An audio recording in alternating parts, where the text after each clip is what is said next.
I have to do this because this is not I'm speaking.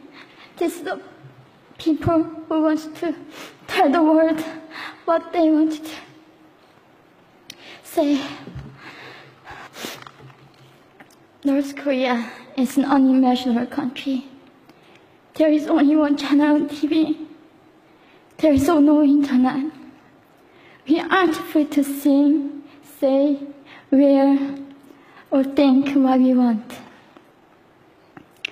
North Korea is the only country in the world that executes people for making unauthorized international phone calls. North Koreans are being terrorized today. When I was growing up in North Korea, I never saw anything about love stories between men and women. No books, no songs, no press, no movies about love stories. There's no Romeo and Juliet. Every story was propaganda to brainwashes about the Kim dictators. I was born in 1993, and I was abducted at birth, even before I knew the words freedom or human rights. North Koreans are desperately seeking and dying for freedom at this moment. When I was 9 years old, I saw my friend's mother publicly executed. Her crime, watching a Hollywood movie. Expressing doubt about the greatness of the regime can get 3 generations of a family imprisoned or executed. When I was 4 years old, I was warned by my mother not to even whisper. The birds and mice couldn't hear me.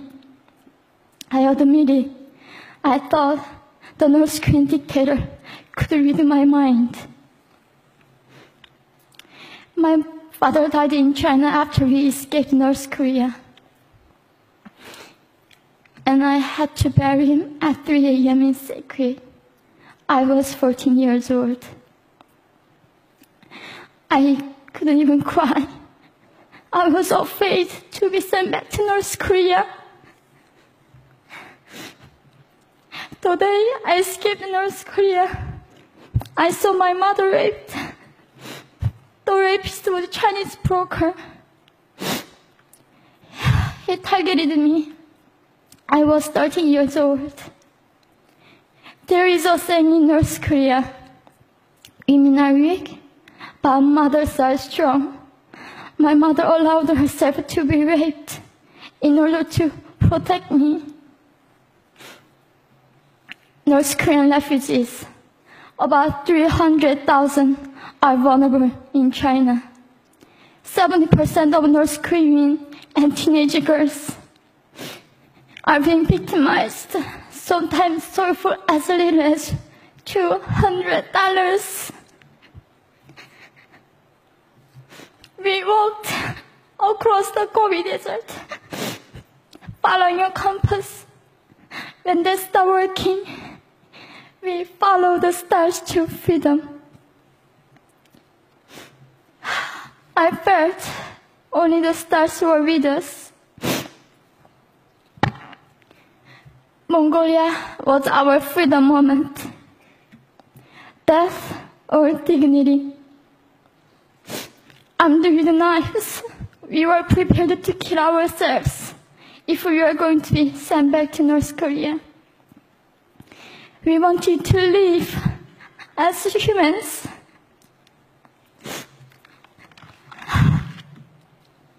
People often ask me, how can we help North Koreans?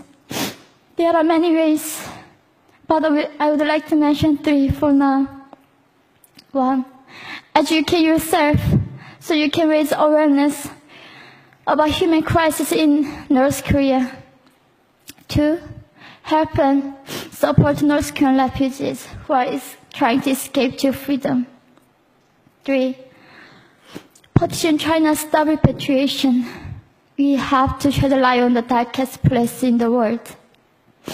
It isn't just North Korean human rights. It's our rights that North Korean dictators have violated for 7 decades. We need governments all around the world to put more pressure on China to stop repatriation.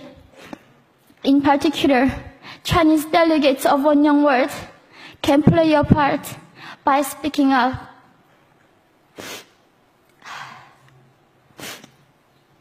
North Korea is indescribable. No humans deserve to be oppressed just because of their birthplace. We need to focus less on the regime and more on the people who are being forgotten. One Young World, we are the ones who will make them visible. Fellow delegates, please join me as we make this a global movement to free North Koreans.